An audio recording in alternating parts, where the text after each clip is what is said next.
Hey everyone, welcome back to the channel. Today's episode, it's a bit of a tough one to do, but I really want to be honest with you about a major stuff up that I've made. So let's get into it.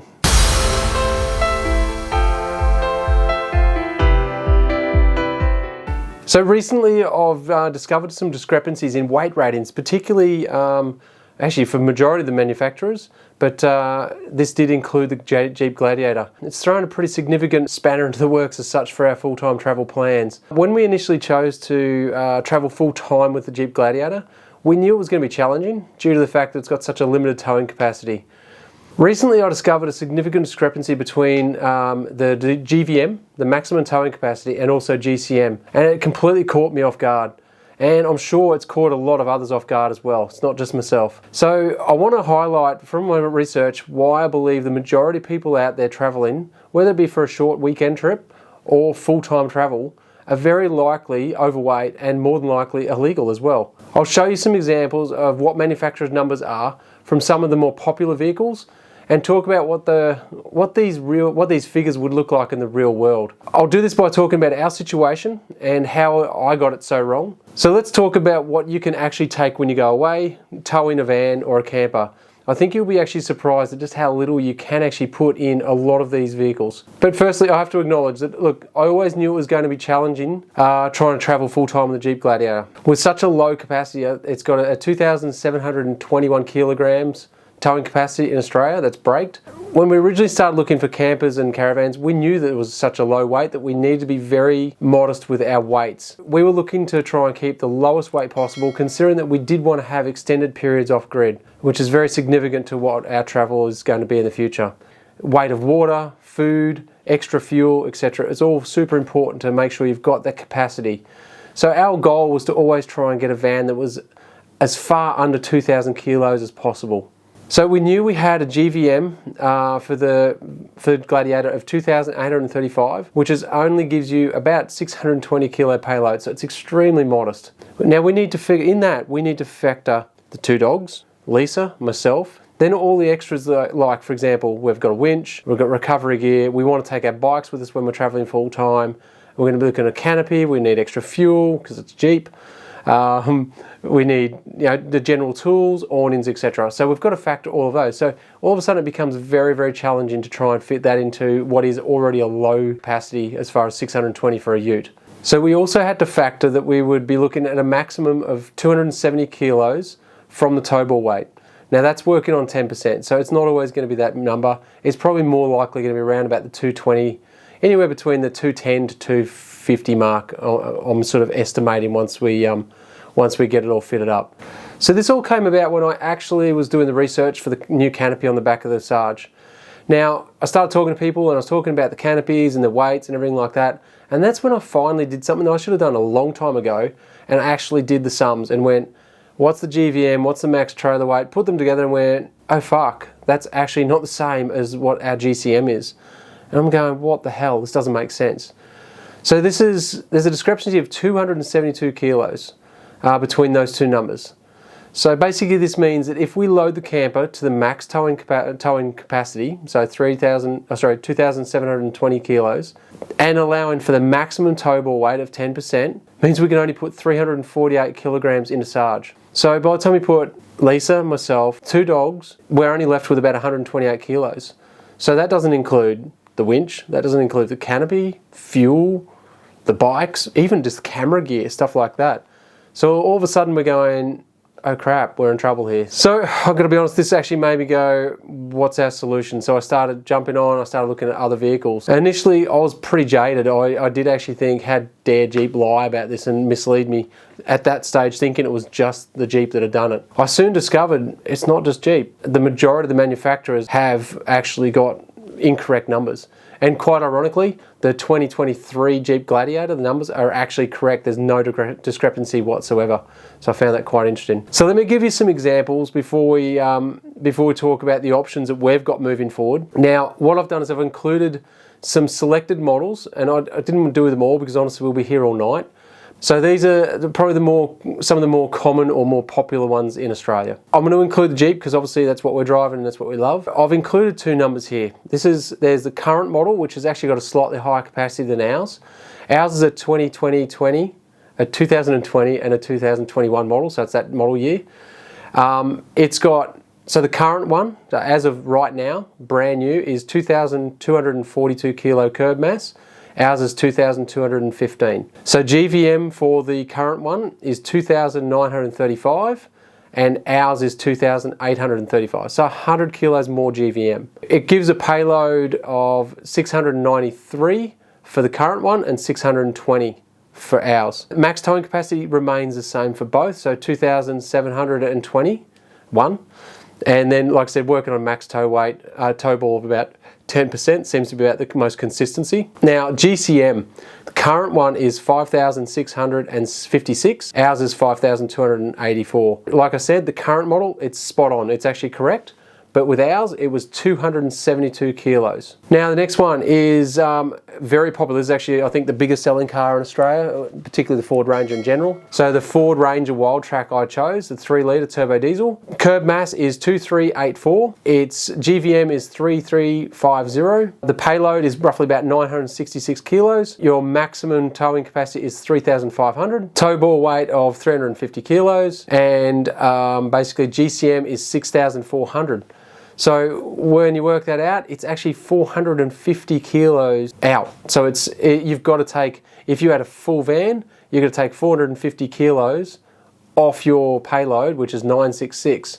And then you've got 350 kilos for the tow ball. You can see what happens. It gets away very quick. All of a sudden, you've got a vehicle that you can't actually really put anything in other than the trailer.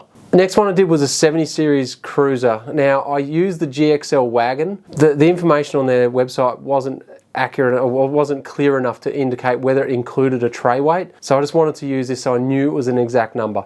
So curb mass is 2,300 kilos. GVM is 3510, so it's got an amazing payload, 1,210 for a wagon. That's incredible. Max towing is 3,500, so tow ball weight, once again, I'm working on 10%, so 350 kilos. It's got a GCM of 7,010. So once again, this is one of the few that is actually no discrepancy. And it's funny, initially I'm going, oh, okay, so Toyota got it right. It wasn't until I went a little bit deeper and went, just check the Hiluxes and some of the other models. So I went in and checked out the SR5 Hilux dual cab 4x4. Now, it wasn't just this one, this is just the one I've highlighted. Curb mass 2,256 and GVM of 3,050. So payload is 794 roughly. Max towing capacity is 3.5, so 3,500. And tow ball weight is 350 kilos roughly, that 10%. So its GCM is 5,850. It has got a massive discrepancy of 700 kilos. So effectively, if you have 3,500 on the back of your Hilux, you literally can't even put petrol in it, which is just ludicrous. Anyway, so the next one is Isuzu D-Max X-Trail. Curb mass is 2,175. It's got a GVM of 3,100. So about 925 kilos of payload, which is great. Max towing capacity is 3,500. Once again, 350 for the tow ball weight. GCM is 6,000 kilos. So it's got a 600 kilo discrepancy as well. So once again, it's just consistent across the board that the numbers just don't add up and it doesn't make sense. Now, I threw this one in because it's one of the American trucks, and I'm not picking on this one particularly, it's actually one of my favourite of the American trucks, but the Dodge Ram 1500 Express Crew Cab. It's got a 2,620 curb mass. Surprised, I thought it'd be heavier than that. GVM is 3,450. It's got 830 kilo carrying capacity. It can tow 4,500, so that's where the towing capacity comes in. It's got a GCM of 7,237 kilos. So that's 713 kilos of discrepancy. So same thing as before I was talking about the Ranger. You put it at max towing capacity, you literally can't even fuel this car up.